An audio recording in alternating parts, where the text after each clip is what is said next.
So there are three primary characters in this story, and we talked about them all last week. Belle, who's the beauty. What's her favorite pastime? Reading. Read it. And there's another guy, Gaston, who's a simp. What is Gaston's primary characteristic? What is he? What? Good. He's a narcissist. He can't walk past a mirror without checking himself out in his own reflection.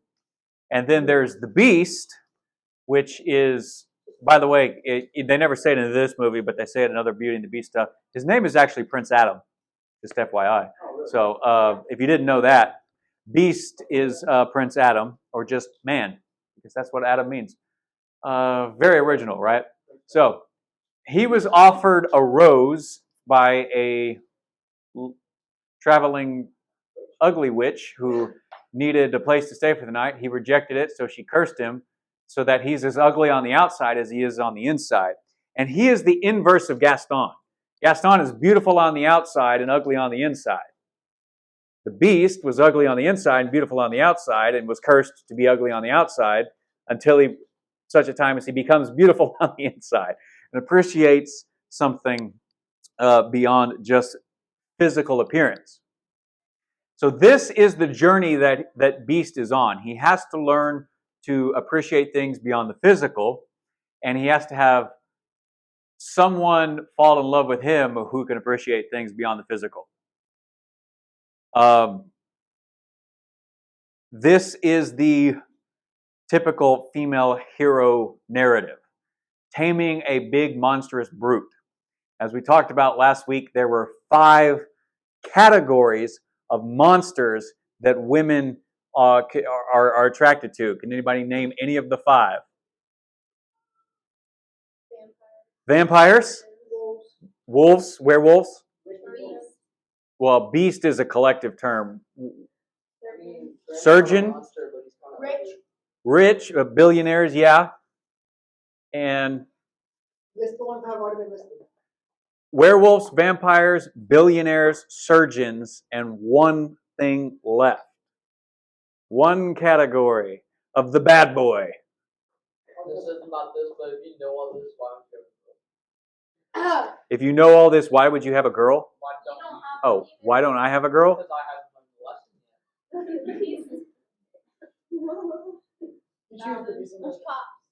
yet. No, not cops. A man in uniform is a powerful thing for the female imagination because authority, like a police officer or something, works. But that's not really the bad boy. These are all categories of monsters. Bad boy is another way that you could describe these categories, but the final category is pirate. And if you're reading like female romance novels or something, or just female heroine-driven stories, these are 5 categories of people. So you got Pirates of the Caribbean, and Will Turner at the end of the first Pirates of the Caribbean movie, where Elizabeth Bennet's father is like, "You're sure you want this guy? I mean, he is a blacksmith," and she says, "No, he's a pirate," because pirate, right?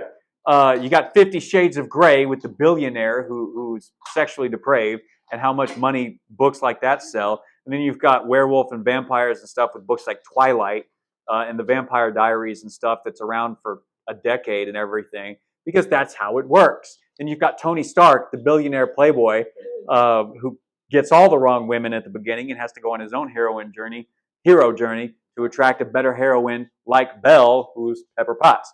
Okay, so those are our 5 categories, and we talked about all of that. We saw the introduction to the story. Where we left off, Belle's father had been taken prisoner by the Beast, and the horse Felipe had run back without him, and Belle sees, as she's calling out to the heavens for adventure, something more than this provincial life.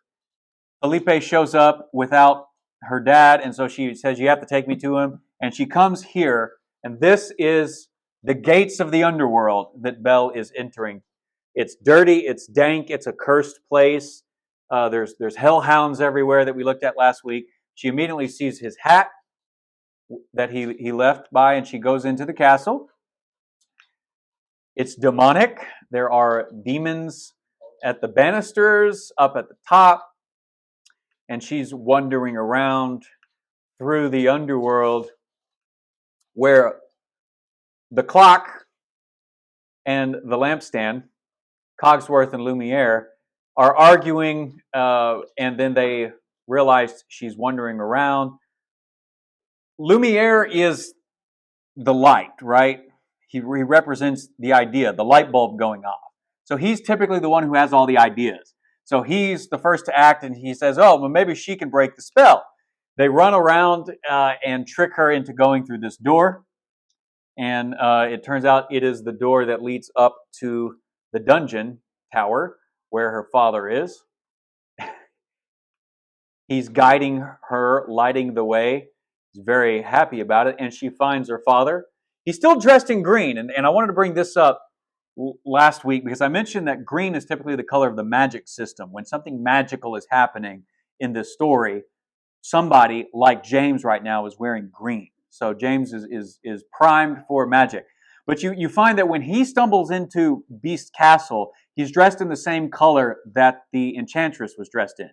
When the Enchantress comes looking for room and board for a night, as he does, he's mimicking exactly what got Beast in the problem that he's in. So he's representing the fact that Beast, at this point, 10 years later, still hasn't learned his lesson. Rather than actually taking care of the person who needs his help, he locks him in prison. And just when she's reunited, a hand reaches out. She throws the stick that or the torch that she's wearing. She doesn't quite notice. You see here, she's not looking directly at the Beast. She doesn't notice what she is, and the torch goes out. And so she starts looking around, and he's telling her, what are you doing here? She's explaining, you had my father. I came looking for him. But he's not standing in the shadows, and she can't see him. He's stalking around in the darkness. There's lots of conversation here, and eventually she says, hey, why don't you step into the light? Oh, no, wait. Here she says, wait. Let him go, take me instead. And this shocks the Beast. He is not a selfless person. A selfless person never would have rejected that Enchantress's bargain to begin with. So this surprises him, and you can see it in his facial expressions here. You would exchange yourself to save him? And he's a little confused here. Shocked, confused, and he explains, if you do this, and it's her choice, but if you do this, he goes and you stay here forever. That's what you're agreeing to. And she says, all right, but who are you? And step into the light. And this is where he moves into the light. Now, I want you to note this because this image here on his paw is going to be, when he turns back into a human, very similar to how he becomes human again. So I'm just mark that because his entire story is going and living in darkness and into the light. And he first does this because of Belle. He steps into the light because of Belle. That's his story. He reveals himself in his monstrous beastly form, and she is surprised, to say the least. She's shocked by it, but she doesn't cower away from her decision. She agrees to it. This is why Belle is the hero. Beast is not the hero of this story. He becomes very heroic in the end, but this is very much the heroine story here. And she's going to draw out his heroic side. Gaston is going to descend into beastly form, but the beastly creature is going to revive his manhood from within because of her. That's the story of Beauty and the Beast. That is the female heroine narrative. So he steps into the light because of her, and she sacrifices herself for her husband, her father. She agrees to it. He goes and drags his father out. Again, he's dressed like the Enchantress, and he is treating the Enchantress stand-in here, the Enchantress by proxy, with no respect. He walks out of the castle, dragging the Enchantress proxy character, throws him into the carriage, and tells him, take him back to town. Belle watches all of this from the cell window that she is there in, And as Beast is walking back up to the tower, Lumiere has an idea. Perhaps if she is going to stay here in the castle, you might want to offer her a room in the house. Well, this is what he thinks of that. He growls at that idea. And he's like, oh, okay.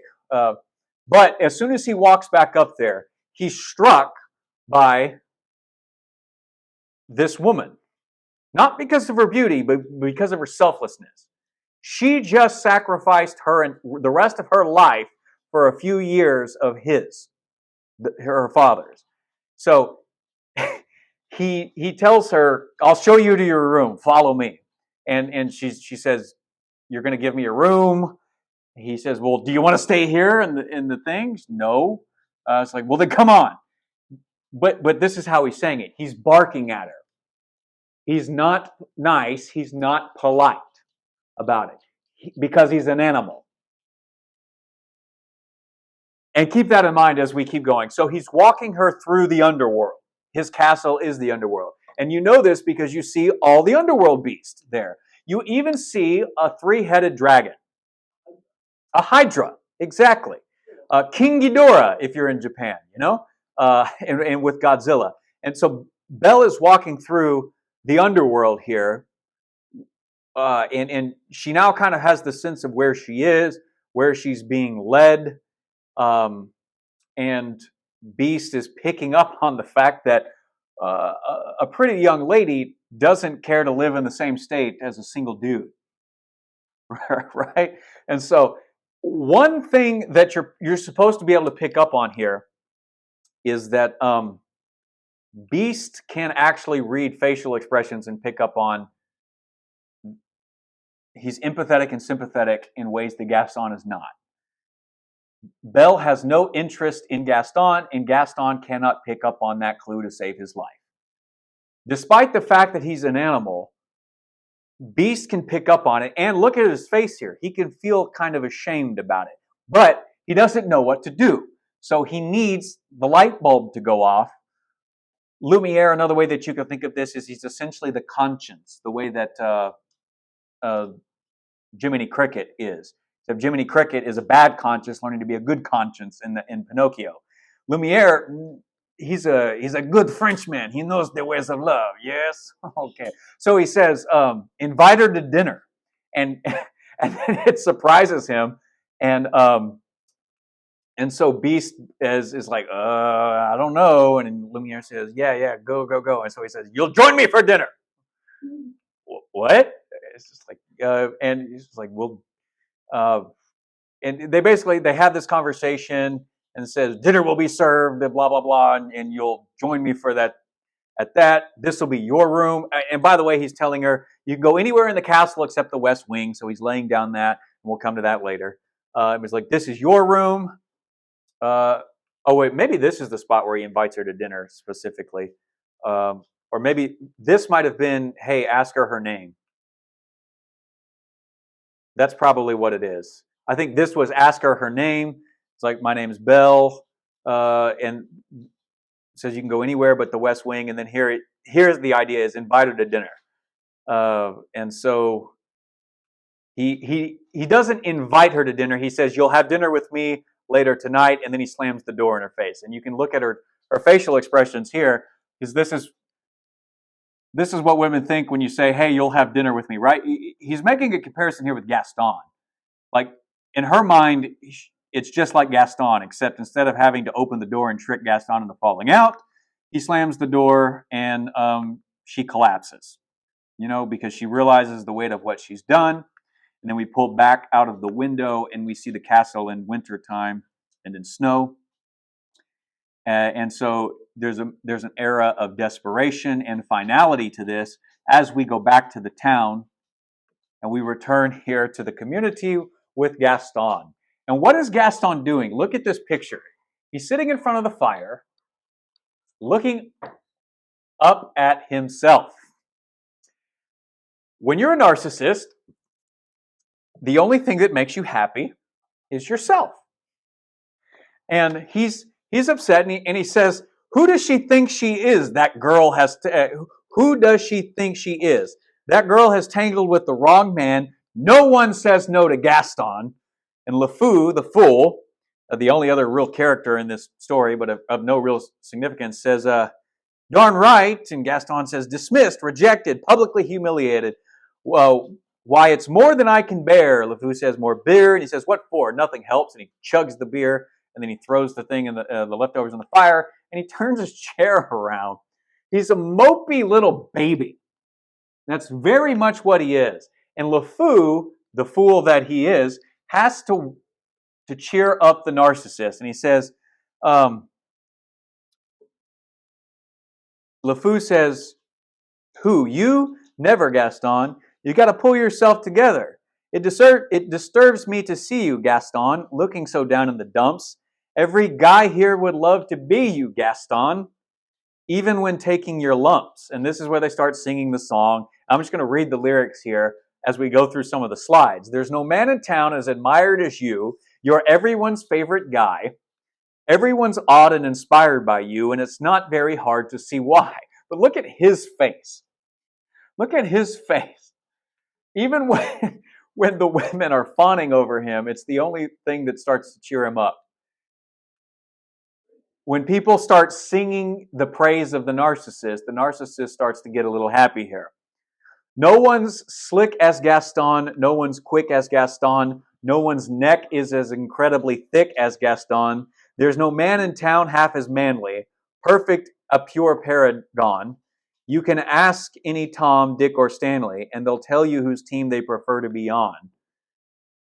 No one's been like Gaston, a kingpin like Gaston. No one's swell, and no one has a swell cleft in his chin like Gaston. As a specimen, yes, I'm intimidating, and I think that goes back to this phrase here. So now he's singing his own praise. My, what a guy is Gaston. Give 5 hurrahs for Gaston. Give 12 hip hips. Gaston is the best. All the rest are all drips. No one fights like Gaston. Douses lights like Gaston. In a wrestling match, nobody bites like Gaston, for there's no one as burly and brawny. As you see, I've got biceps to spare. Not a bit of him's scrawly or scrawny, that's right. And every inch of me's covered with hair. No one hits like Gaston, matches wits like Gaston. In a spitting match, no one spits like Gaston. But when they cut here and nobody matches wits like Gaston, he's beaten in chest, and so he throws his little tantrum because you can't beat a narcissist. I once played a narcissist in chess. About 4 years ago, I played a narcissist in chess, and he was playing very, very aggressively. And he was taking all of my pieces, but he left one major move open, and I didn't know if I could exploit this major move. But he left himself open, and I sent my castle all the way down the field and checkmated him because he pinned his king in and left his defenses open on one side without the ability to attack back. He never played me in chess again.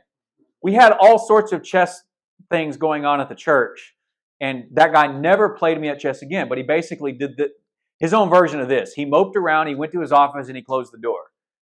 Because you cannot outsmart a narcissist. They think they're the best people. They think that they sing their own praises. I mean, it's all there. And if you make them or say or do anything that makes them feel like they're anything less than the best, they will hate you for it and attack you for it. Do not waste your time with narcissists. Bell is right to be dismissive of Gaston. Everybody here follows LeFou's inspiration and sings the praises of Gaston, and that's why Gaston lives in this town. Because he's a big fish in a little pond, and so he wants everybody there to sing his praises. No one hits like Gaston, matches wits like Gaston. In a spitting match, nobody spits like Gaston. I'm especially good at expectorating, 10 points for Gaston. Let's see, where are we at in the slides? They're lifting him up. They're singing his praises. They keep going. No one shoots like Gaston, makes those buttes like Gaston, then goes trumping around wearing boots like Gaston. I use antlers in all of my decorating. That's the phrase. Say it again. Who's a man among men? Say it once more. Who's the hero next door? Who's a super success? Don't you know? Can't you guess? Ask his 5 fans and his 5 hangers on. There's just one guy in town that's got it all down. His name is Gaste, Gaste, Gasto, Gaston. So, anyways, they sing his praises. The narcissist gets what he wants from the people. That is all you are good for in the eyes of a narcissist. You sing their praise or they hate you. There is no in between. Do not waste your time on narcissists. So, as they are singing these praises, they wrap it up. Maurice, Belle's dad, walks back in. He distracts everybody and he starts talking about the beast, this great big beast, and he kind of falls down and collapses at Gaston's feet. The people say, "Oh, we'll help you out," and they take him and they throw him out. And then out of this, Gaston, being the bad guy, says, "Oh, wait, I can use that guy. Hey, fool, come here. I think the key, not to winning Belle, not to being worthy of Belle, but just to get the next prize that I'm after." Remember when he pointed the gun at Belle and said, "That's the woman I'm going to make my wife." He's on the hunt. So now he's going to hunt by using Maurice. Maurice says, "Okay, if nobody's going to help me, I'll do it myself." And then we come back to Belle. Belle's still crying on her bed, so all of this has kind of been happening on the same night. And the cabinet comes and talks to her, as well as the rest of the furniture. The beast has said dinner will be served later, and so they're trying to get her to want to basically have dinner with the beast. They tell her, "Hey, the master's not so bad as you think. He leaves a bad first impression, but give him a chance. He'll own up to it." And then we come to this scene where the beast, much like Gaston, is in front of a fire. But where Gaston is sitting and pouting, the beast is prowling back and forth. And the Lumiere says, well, he's prowling back and forth, and he basically says, "Where is she? She didn't come down to dinner." So this is a little while later. And Lumiere says, "Well, have you ever thought that maybe this is the girl that can break the curse?" And he says, "Of course I have. I'm not an idiot." And he says, "Okay, well, maybe you want to actually try to do something worth doing." And he gets onto him and he just growls like that because he's a beast. He's not a real man. Lumiere says, "Okay, you got to help me out here." And Mrs. Potts is going to be the female perspective on this. Remember when we looked at the machine that cut wood? It had the clock, it had the teapot, and it had the Lumiere things built into it because you need these. It had the axe with the chip, and we'll come to that probably next week. But the three primary things that you're going to need, or characters you're going to need for Beast to figure this out, is he's going to need his idea man in Lumiere, he's going to need his motherly figure in Mrs. Potts, and he's going to need to keep to the time frame of Cogsworth. And so she basically says something along the lines of, you just have to show her more than what she can see. And he's down in the dumps about it. He's like, "Who's going to feel that way about me? Look at me, I'm a monster." And this is a healthy form of feminine motherlyhood here, where she gets upset, she humbles down, and says, "You know what? Quit whining, straighten up." And so he straightens up. So, because look, when you're a pathetic man wallowing in your self-pity, you can either have everybody sing your praise and say you're good enough and never change, or you can have somebody come along and say, "Well, maybe you should change. Quit wallowing in your self-pity. Straighten up. Smile. Come on. You must show the lady your smile, yes?" Yes. And so they're trying to talk him through it. That's the thing. And you can see he's getting confused here.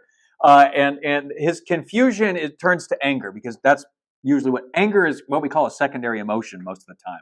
You're not really angry. You're confused, or you're hurt, or you're something else. And so that's your primary emotion. Your secondary emotion that you're actually expressing is anger. And that is what you see here. He gets confused because they're throwing this out at him a bit too fast. And so he gets upset, and they tell him, "Whatever you do, don't lose your temper." And it shocks him, and he gets upset about it. And he says, "Well, how do I do that?" And about this time, Cogsworth comes in, and he says, and he asks her, "Where's the girl? She didn't come down to dinner." And she's like, "Yeah, she's not coming." And so he loses his temper. He busts out of the room. They're trailing behind, and notice this beastly attitude. He doesn't take the stairs. He jumps around them. He's an animal.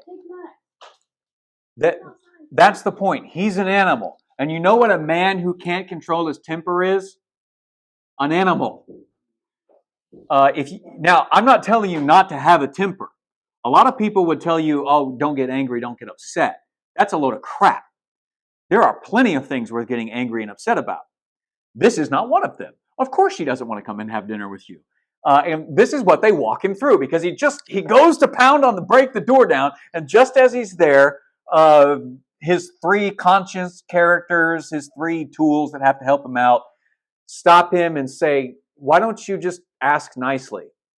And so he basically says, will you please come down for dinner? She says, no. And she says, there, you see, she's being unreasonable. I can be angry because she's being unreasonable. And they say, just try again. And so he asks politely. She still says no. But you can see he's getting past his momentary lapse of anger here.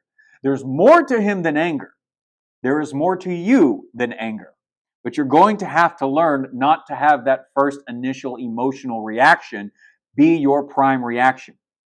What is the one emotion men have no problem expressing? No. Anger.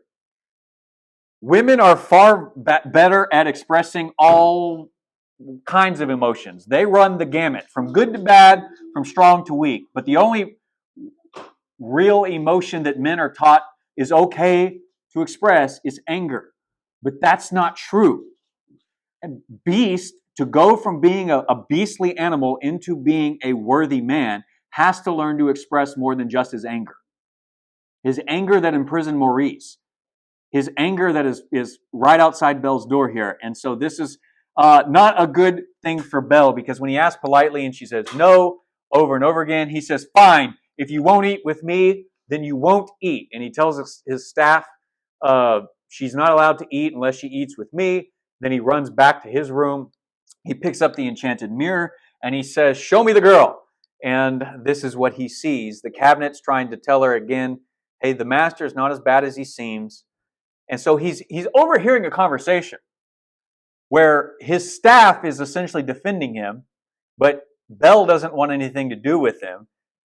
And once again, he's conscience-stricken. He's angry and he's upset, but now he's starting to realize that he probably deserves her reaction. He puts the thing down. We're reminded that he has until this flower runs out. And you can see the shame in this. He bows his head. That's the thing about anger. Most of the time when somebody is angry as a secondary emotion, when they lash out at you, the person that they're most angry with isn't you. It's probably themselves. And that's what Beast is angry at the world about. He's angry at himself. You ever watch The Last Airbender? This is Zuko, right? Zuko is the quintessential perfect anti-hero redemption arc.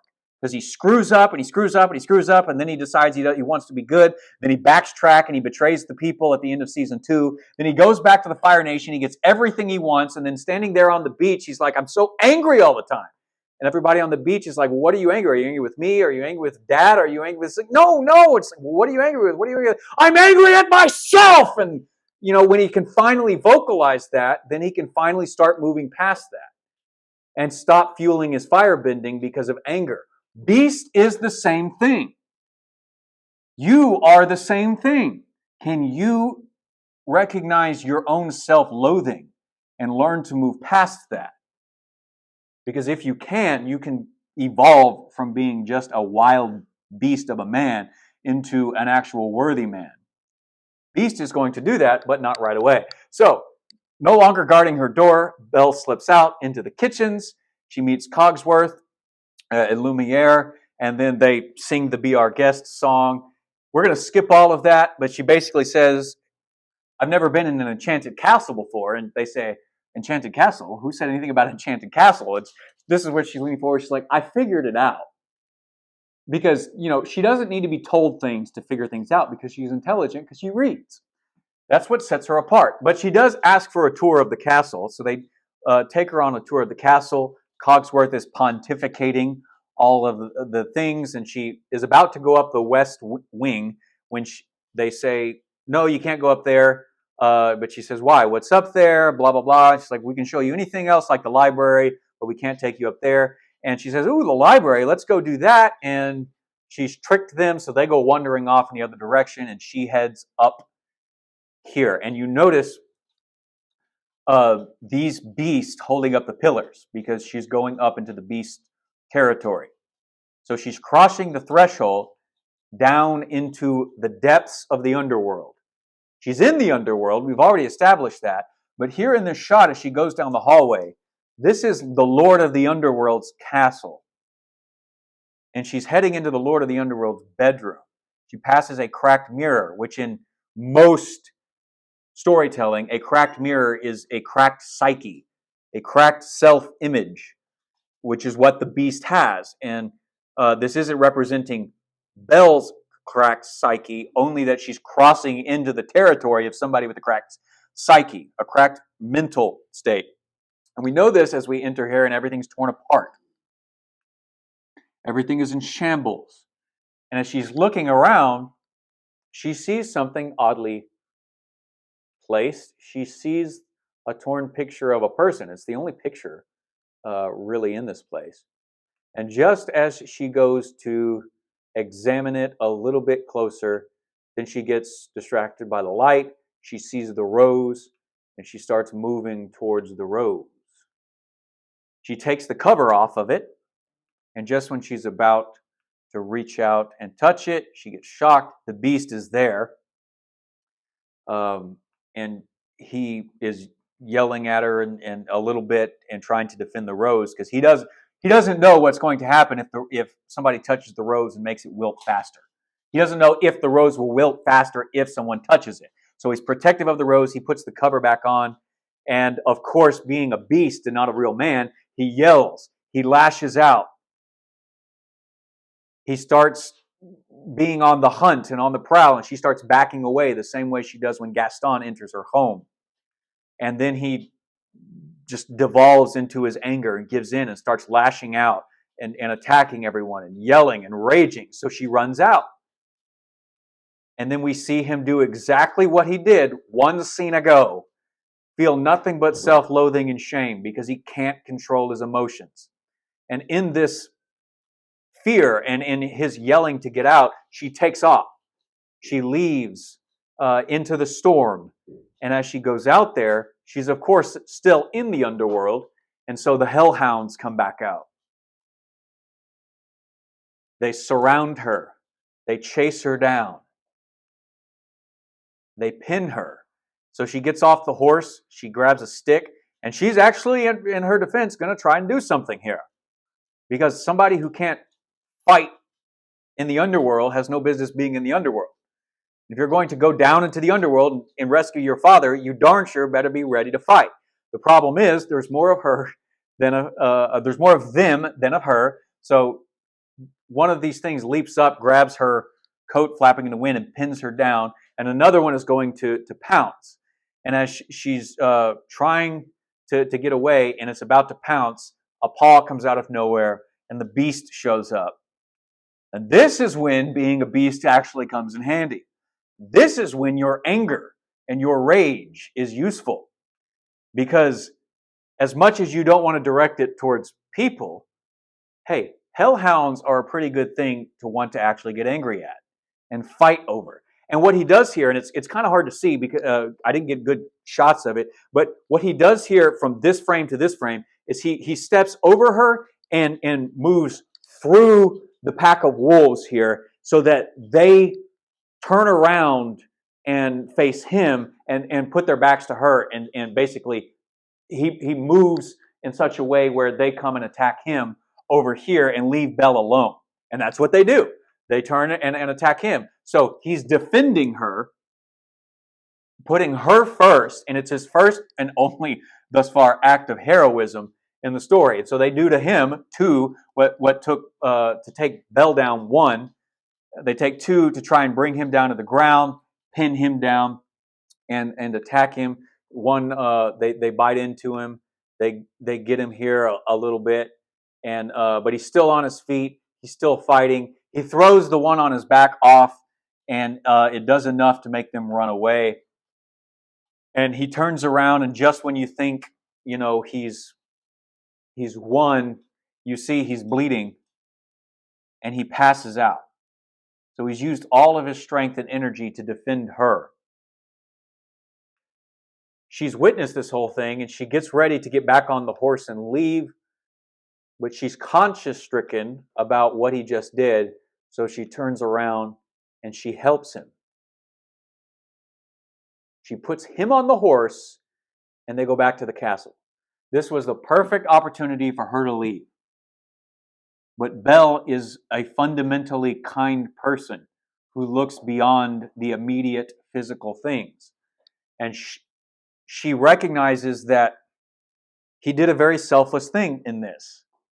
And so she responds by doing a selfless thing again. This is who she is. She's a selfless person.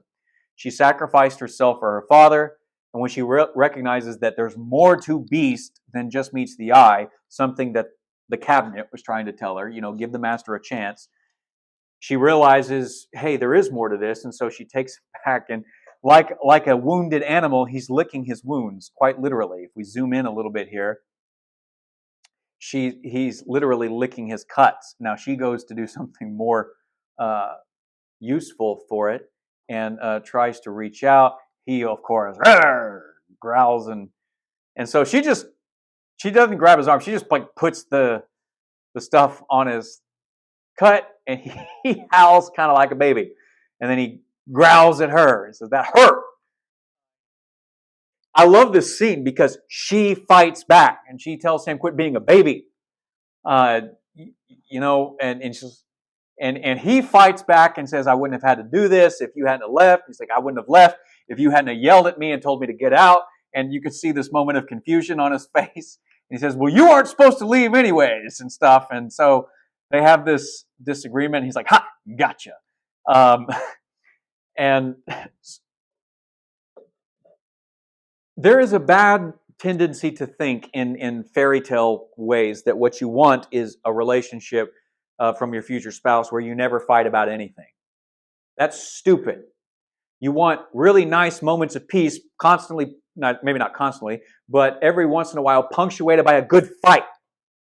And if you're not with someone that you can't fight with, you're not with someone worth being with. Because just like here, Belle is already in a much better way than Beast is. But she defends herself from Beast, but Beast actually turns an attack back. And this is where their relationship dynamic starts to change.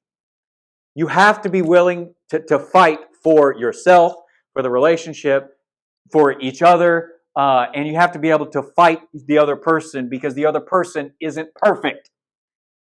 If you're going to sing the praises nonstop the way the people do Gaston, that person is never going to learn and grow.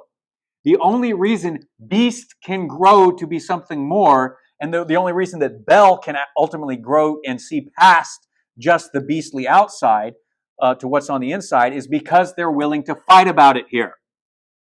Do not give in to the lie that you should not be fighting with people. You should be fighting with people over the right things, and you should be fighting in the right ways. But you should be fighting. And if you're not going to fight with your spouse, don't bother marrying them, okay? If they think that that's the way they want the relationship to go, find somebody that's willing to fight with you over the things that matter, because there are things worth fighting for. So they fight it out a little bit, but she ultimately says, "Thank you for saving me." And again, he's surprised here because he's not used to somebody saying thank you. And so he's a little surprised, and he says, "Thank you for bringing me back here." And they have a nice, wonderful moment here. And it's 7:30, so we'll stop there tonight, and we'll pick it up with the plot a bit next week. So, men, this goes for everybody, but it's particularly poignant lesson for men. You have to be more than your first emotional response. Men's first emotional response is typically anger. That is the one thing we have no problem expressing. You have to be more than that, but You have to incorporate your anger in the right ways at the right time. Taking on a pack of wolves to protect the lady is the right time to get angry. When hell is attacking your woman, you want to get angry at hell. And you want to be capable of unleashing hell right back at it. If you're not going to do that, she's not going to stick around. Why does she stick around? Because there's more to you than just your first emotional response. So where we're going now is we're going to see after this that Beast is now rethinking some things. He's trying to think beyond himself. How do I incorporate more than just my anger in my first emotional response? And as we do this, we're going to see he goes from being just a beast who prowls around on all of his legs and stuff, to being a gentleman who can actually dress in clothes and even have a dance or two, ultimately making selfless decisions, letting Belle go, and even when she returns, ultimately sacrificing his life to save Belle. And if you're ever going to get to that level of character, you're going to have to learn to use your anger correctly and hold your temper back when it's not time to use it. You getting your feelings hurt because she doesn't want to come to dinner with you is not the time to unleash your anger. When hellhounds attack your woman, that's the time to unleash your anger. And you will find that this is a very godly thing. Jesus is constantly unleashing his anger. Who is he unleashing his anger towards? He's most upset with the Pharisees, the Sadducees, the religious leaders of the Jews. He's essentially most upset with the pastors of his day because they suck. They're essentially the hellhounds. They're the people of the underworld who come and just attack the people rather than actually do anything good. They hunt people down. And his language is very much designed to make that point. He yells, he screams. You don't have to read. There's 7 woes against the Pharisees in the book of Matthew, I think it is, where he's like, woe to you Pharisees for this, woe to you Pharisees for that. And he just goes over and over again. It's like, you're such hypocrites. I despise everything about you. In the book of Amos that I just got done reading and working my way through, Amos is just all over the leadership of his day, of saying, you kings raise up idols, and then you create these priests like Amaziah to be priest over your idols, and all they do is lead the people away so that they make you comfortable, they make you happy, you get all the revenues, you oppress the poor, God is not happy with you, you suck. And that's what the prophets are all about. Jesus being a prophet is very much like them. You Pharisees, you Sadducees, you religious people, you suck at your job, which is why I'm taking it away from you and giving it to these 11 guys. And he knew how to incorporate anger because he's God. He perfectly incorporates anger and puts it in the right place at the right time. And you're going to have to grow up and learn to do the same. Beauty and the Beast is one way that you can conceptualize it from the male side of the story is, what is actually going to make me a worthy man? It's very much like Simba having to figure out, you're going to have to take up some responsibility. Another side of that is get over your trauma, get past your trauma, work through your trauma in Simba's line. But another way of saying that is you're going to get past your trauma like the beast. You're going to actually have to incorporate more than just your emotional response. You're going to have to actually be angry for the right things, the right reasons.